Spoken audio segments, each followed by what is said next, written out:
Hi guys, and welcome to another video. Something a little bit different today. I'm going to be counting down the top 5 Munro days that I've had so far. So I'm just about to reach the 100 Munro mark, and the weather has been horrific for the last few weeks. So I thought it'd be a good time to put out my list of my top Munro days, just to see how much it changes between now and next year. I've still got loads of classic routes to do, so this list will no doubt change by next year. So put down in the comments what your top 5 Munros have been during your journey, whether you've done them all or maybe you've only done a handful so far. So let's get into the list of my top 5. In at the number 5 spot, this might be a surprise to a lot of people, but it's Ben Wyvis, and I'll tell you the reasons why. Ben Wyvis was my first Munro, and I just remember walking in the morning. It was a beautiful day, but I was really nervous. I thought there's no way I'm going to get to the top of this. As I got closer to the top, the views kept getting better and better. I don't think I could have picked a better day for this. I remember making it to the first cairn thinking I was at the top, but with Ben Wyvis there's a long walk along the plateau to reach the true summit. So I bagged my first Munro, and I remember feeling like I'd just climbed Everest here. I looked in the distance at the Phanex and decided that's where I was going to go next. So that's where the journey began. It was also here that I decided I was going to try and film every Munro, which is turning out to be a bit of a mammoth task. I also used Wyvis as my first winter Munro, and I didn't regret it. That's why Wyvis will always be up there with my favourite day out so far. It'll be interesting to know how many people have Ben Wyvis in their top 5, but you never know. So on to number 4, and this is another maybe lesser known one that you might be surprised to see there, and it's Gloriach and Spidi Mialach. I really enjoyed this day out. It was just at the end of lockdown where we were allowed back out again, and yeah, the views from up there were just incredible. This pair of Munros are pretty close to the road above Loch Coy, situated in the Northwest Highlands. As you start the walk, there's some amazing views back to Loch Coy and down into Knoydart. Sadly, once I got to the top of the first Munro, Spidi Mialach, the cloud came down, so I thought the day was pretty much a write-off from there. But as I got closer to the top of Gloriach, the weather started to look a bit more promising.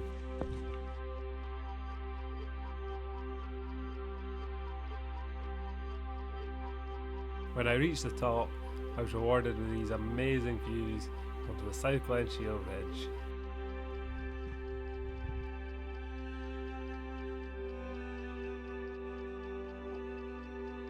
I think the best part of the day was actually the walk down from Gloriach. As you can see, the views were stunning. And with that view over Loch Coy, you can probably see why this made the list. At the number 3 spot, you've probably heard of this one, and this is a better known classic day out in Scotland, and it's Ben Alligin and the Horns of Alligin. This was an incredible day out. The weather was perfect, and the views, I've never seen anything like it, I don't think. So Torridon is famous for its mountains and is in the Northwest Highlands of Scotland, and I must have chosen one of the hottest days of the year to choose this ridge walk. I have to admit it, I was slightly nervous about this on the approach. It just looked pretty terrifying from down below. Once I made it up to the first Munro, I was just blown away by the views. En route to the second Munro of Ben Alligin, you'll come across the Black Cleft, an interesting scar in the side of the mountain. But the highlight of this day has to be Sgurr Moor and traversing the Horns of Alligin.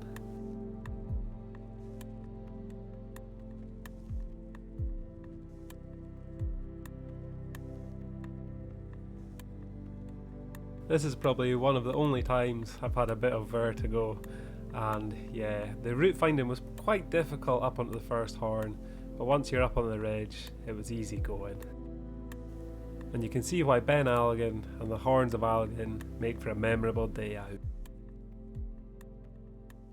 So the number 2 spot, this one was more difficult to choose between 1 and 2 as they're both incredible days out. At the number 2 spot, I've chosen the South Glenshiel Ridge, which is a ridge of 7 Munros. I don't think there's anywhere else in Scotland you can bag as many Munros for as minimal effort.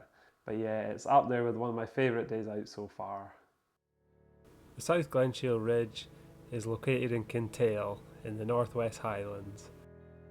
The ridge takes in 7 Munros. The whole route is about 18 miles long, so a long day. And I remember getting to the top of the first Munro and seeing the ridge, thinking this is impossible. The day starts off with a nice bit of mild scrambling.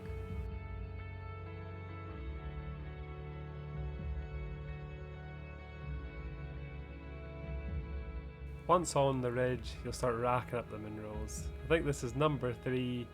There was a nice little ridge walk towards number 4. There's number 4, number 5. I remember my legs were getting tired towards number 6, but the views were making up for it. And then finally, number 7. I was knackered by this point. But the views along the whole ridge were just out of this world, and it kind of takes your mind off the walking. Even the walk out was stunning. One thing to note about this circuit is that there's a 5-kilometre hike up the road at the end of the walk, so I'd either take 2 cars or arrange a lift. Even though that was a really tough day on the South Glenshiel Ridge, I'm going to go back and do it again sometime. Without the filming, it might actually feel like it was a little bit easier, because I added a couple of miles to that walk going back from my camera. And in at the number 1 spot, maybe you've guessed it by my list of Munros, but it's the Ring of Steel from Glen Nevis. And this route just had it all. It had the wire rope bridge, it had the big steel waterfall, it had some nice scrambly ridges which were pretty airy, and yeah, this was pretty much the perfect day out. I don't know how I'm going to beat that day, it seems impossible, but it'll be interesting to see over the next year. So I'll show you some highlights of that day, as the video will do better than I can describe it. The Ring of Steel begins in Glen Nevis, just outside Fort William.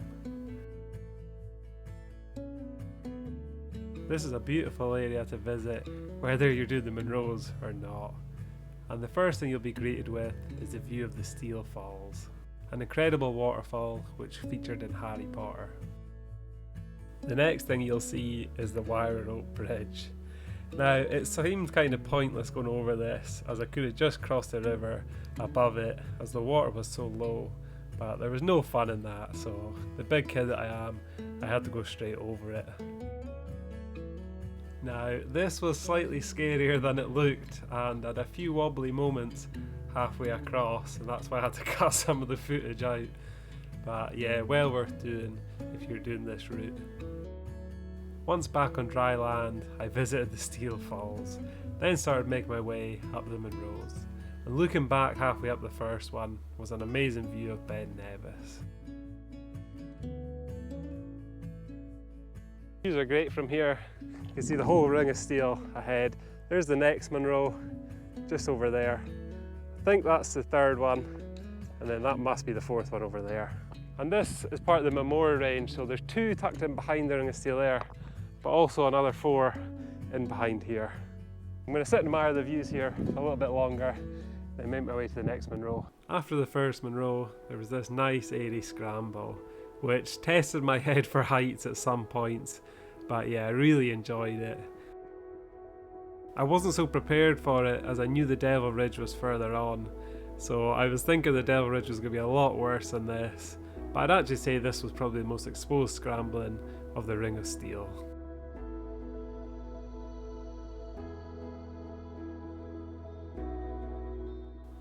There's just something about the Ring of Steel that gives it a lot of character, and it's a very tiring day. Considering it's only 10 miles, it's a very difficult 10 miles of ups and downs the whole way along. Once you start approaching the 4th Munro, you'll encounter the Devil's Ridge, which is a knife edge ridge with a few hairy parts. It's not too bad, there's a well defined path most of the way, but in winter this must be a different task altogether. There is one part, I suppose you could call it the crux of the Devil's Ridge, where you have to kind of scramble over these rocks. And I tried it and failed. It was just too much for my skills, I think. So I opted for the bypass path. It was just this wedge rock that was putting me wrong. There was no holds around it. But even the bypass path, there was a little bit of scramble to get back up onto the ridge.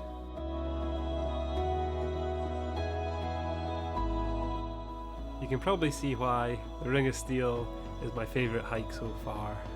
The only negative I would say is the descent of the last Munro is a bit rough and rocky.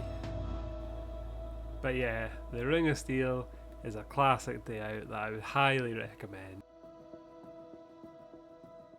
So there we have it, that's my top 5 Munros so far. So let me know in the comments if you agree or disagree, and also let me know your top 5. So remember to subscribe to the channel to keep up to date with the journey so far.